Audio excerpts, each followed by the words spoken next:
Many people are closely watching this trial in New York because it digs into the shady world of college basketball recruiting.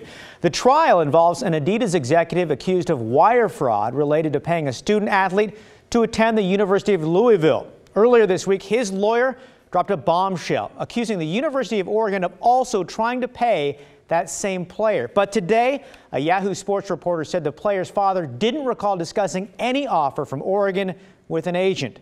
That agent is also on trial and accused of brokering the deals. While the father, Brian Bowen Sr., didn't recall getting a cash offer from Oregon, he did implicate several other big-time schools. He said Arizona offered $50,000. Oklahoma State offered $150,000, $8,000 for a car and money to buy a house. Texas reportedly promised to help with housing. And Bowen says Creighton would pay $100,000 and give him a job. He also said Louisville offered $100,000, and that's where his son committed. Bowen never ended up playing at Louisville because the NCAA ruled him ineligible. The University of Oregon released a statement earlier today saying it's done 2 internal investigations.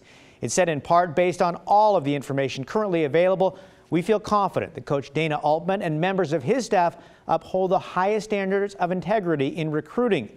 Bowen will be cross-examined tomorrow in court, so we could learn a lot more then. Back to you.